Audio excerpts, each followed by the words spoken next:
अमरावती जिल्ह्यातील नांदगाव खंडेश्वर तालुक्यातील राजना परिसरामध्ये मुसळधार पावसाने शेतामध्ये पाणी साचलंय। अवकाळी पावसामुळे सोयाबीन, कापूस, संत्रा, मूग, उडीद पिकाचं मोठ्या प्रमाणात नुकसान झालेलं आहे आणि आता सुद्धा या पावसामध्ये मोठ्या प्रमाणात नुकसान होत आहे आणि त्यामुळे हे शेतकरी आता मेटाकुटीला आलेत। कापणीला आलेलं सोयाबीन पूर्णपणे पाण्यामध्ये गेल्यामुळे शेतकरी हवालदिल झालाय।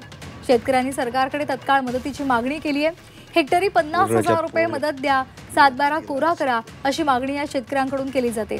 जर हेक्टरी 50,000 रुपयांची मदत आणि संपूर्ण कर्जमाफी जाहीर केली नाही तर तालुक्यातील शेतकरी आमदार खासदारांना गावात फिरू देणार नाही असा इशारा शेतकऱ्यांनी दिलेला आहे।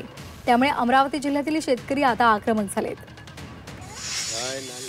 सततच्या पावसामुळे म्हणजे 8 दिवस झाले पाऊस चालूच आहे आणि तोंडाशी आलेलं पीक आज हे निसर्गाने हिसकून घेतला आहे आणि त्यात सरकारने शेतकऱ्या पाठीशी खंबीरपणे उभे राहायचं हे त्यांची जबाबदारी आहे। त्यांनी जबाबदारी सोडली आहे। 7/12 कोरा करा आणि शेतकऱ्याला हेक्टरी 50,000 रुपये मदत करा हेच आमची विनंती आहे। जर तुम्ही ही मदत केली नाही तर आमदार असो खासदार असो प्रत्येक गावात शेतकरी तुम्हाला अडवल्याशिवाय राहणार नाही आणि फिरू पण देणार नाही। आमची एवढीच विनंती आहे की तुम्ही शेतकऱ्याला लवकरात लवकर दिवाळीच्या आधी एक मदत करा।